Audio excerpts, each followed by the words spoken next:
Hey everybody, today we have with us Rashida Richards, who is the owner and creator of one of my favorite things, Baby Mastermind Box.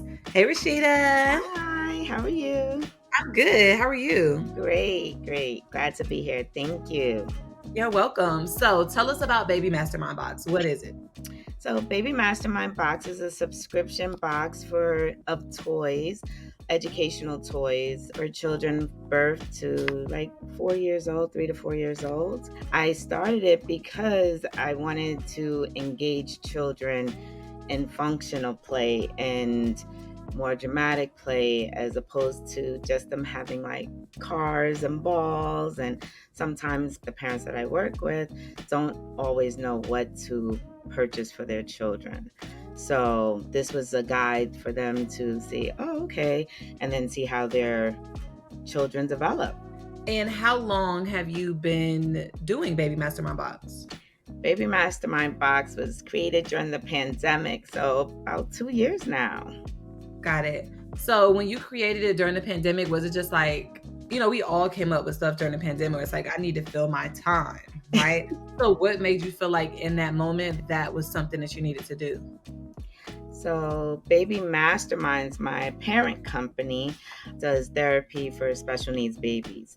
And during the pandemic, we weren't allowed to use our own toys and devices and stuff like that. So, I created the subscription box so that the parents would have the toys available to them and they would be able to use them through different therapy sessions. Do you feel like you had any challenges so far with the business? Like, what would you say your biggest challenge has been? Oh, my biggest challenge is social media.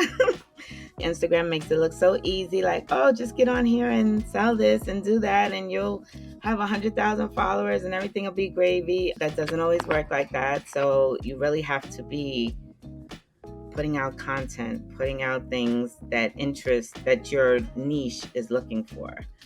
So that I find that very challenging for me because I'm not really the Instagram girl, and so that's my biggest challenge so far.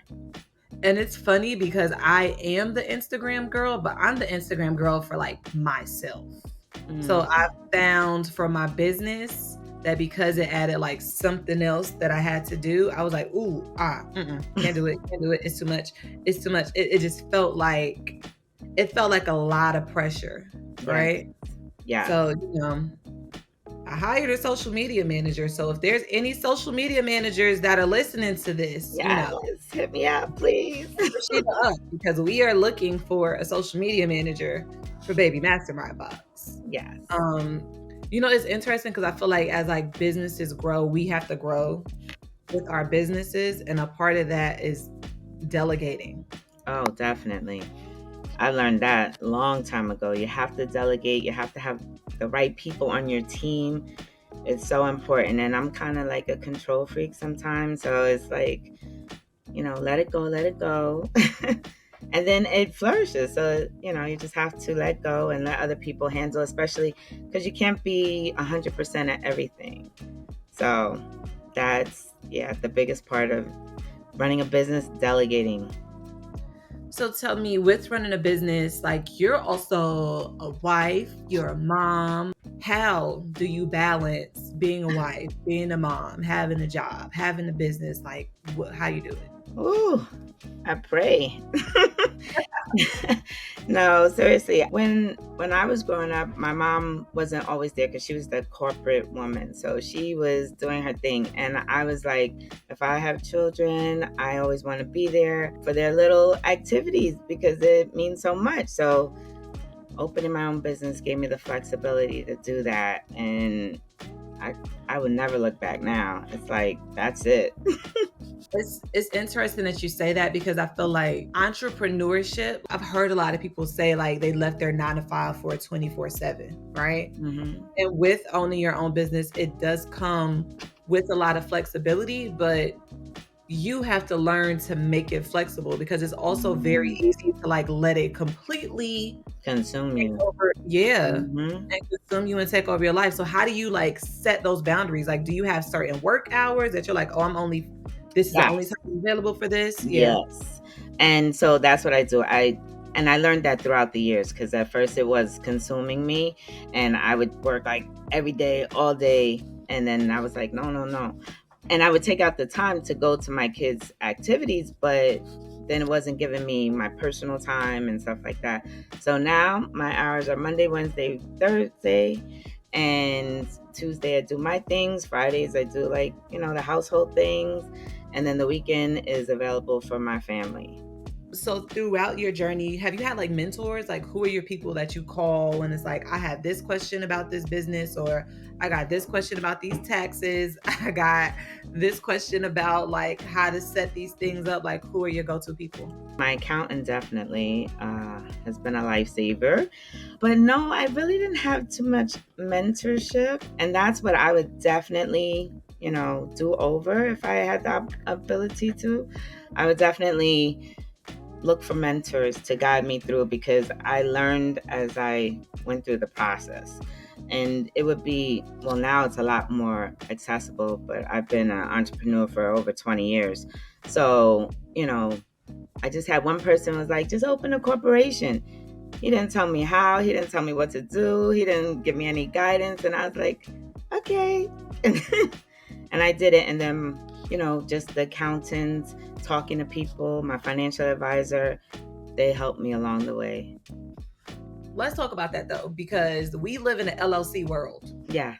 Where everybody's like, just make an LLC, and they make it seem so easy on the internet. You go get your LLC, they give you all these like crazy advice about like, oh, you can do this with your taxes, or you could not pay this person or not pay that, or do this or do that. Like, can you just talk to how important it is to know what you're getting into and have the proper people guiding you to make those decisions? Oh yeah, definitely. Because if you don't, the IRS will come knocking. So yes, you definitely have to have a certified public accountant. That's number one on your team if you're opening these businesses, and you have to be organized. I got QuickBooks, I did this, and I have payroll. So you have to put out the money. And I know people are like, oh, I could do it myself. Da, da, da, da. Yes, you can do a lot of things yourself, but some of the organization, like, I'm not keeping 100,000 receipts. Like, I'm just not doing it. So, and I'm not scanning them, and my accountant doesn't want them.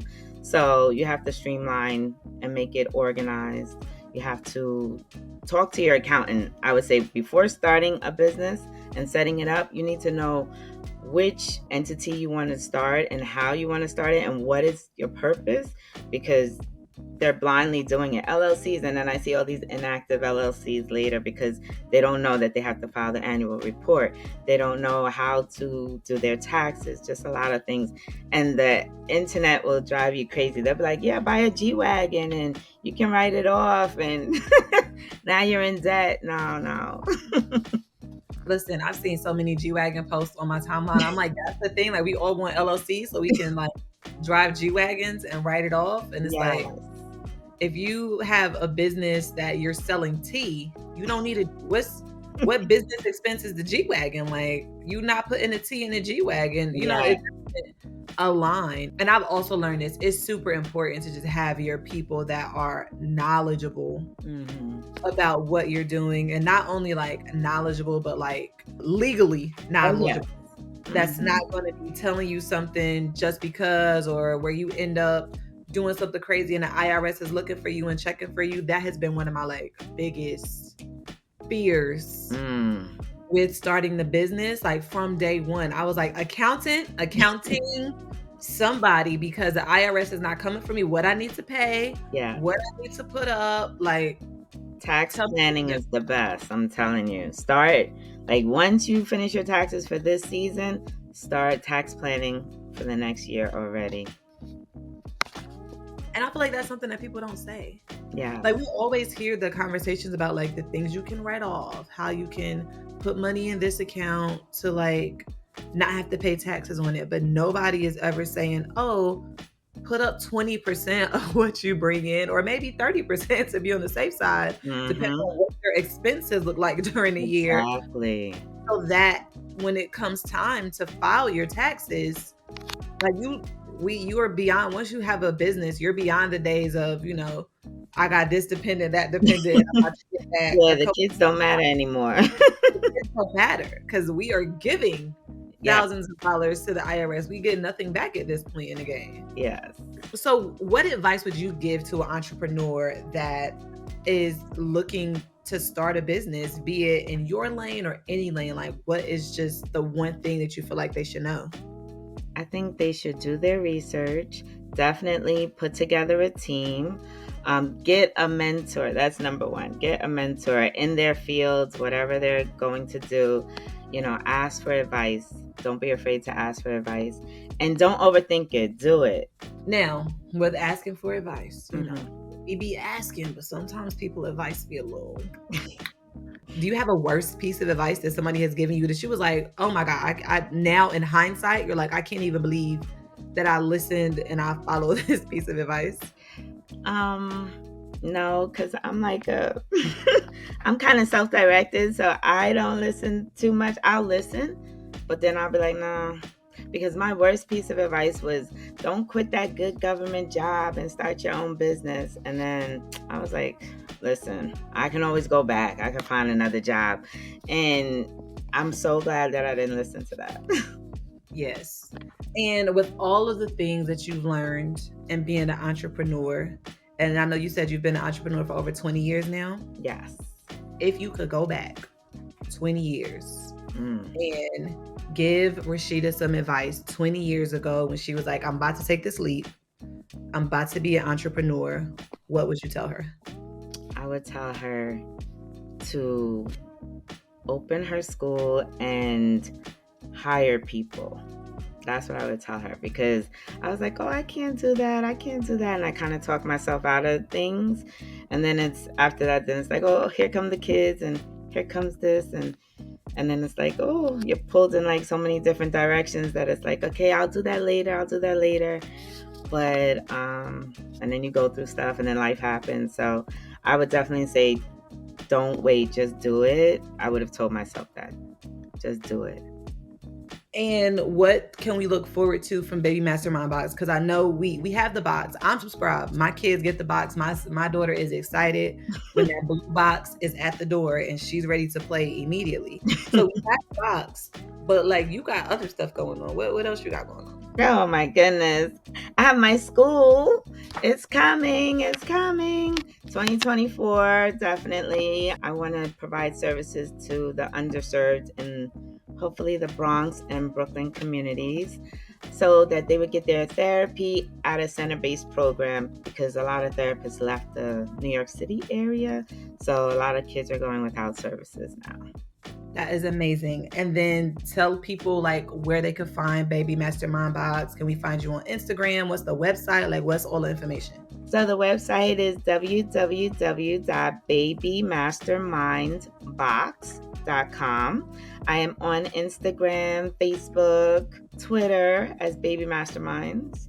Well, thank you so much for taking your time today to talk to us. You're welcome. I really hope that some entrepreneurs that are listening and want to start businesses are taking in this advice, okay? Because we need more people that's like being honest about what it is to start a business, the trials and errors that come with it, because it ain't all glitz and glam, although we make it look real good. But it can get a little crazy. Yes. And go get yourself some grants. I forgot. Ooh. Yes, definitely. There's a lot of grant money out here. Go get it. Okay. See, now we're going to have a whole another episode about how you get grant money. Now we're going to need some grant writers. Okay. I see what you did there. Okay. Thank you to everyone who tuned in. Be sure to like, comment, and subscribe, and send us your favorite Black women business owners. My name is Jordan Vincent, and this is Minding My Black Woman-Owned Business.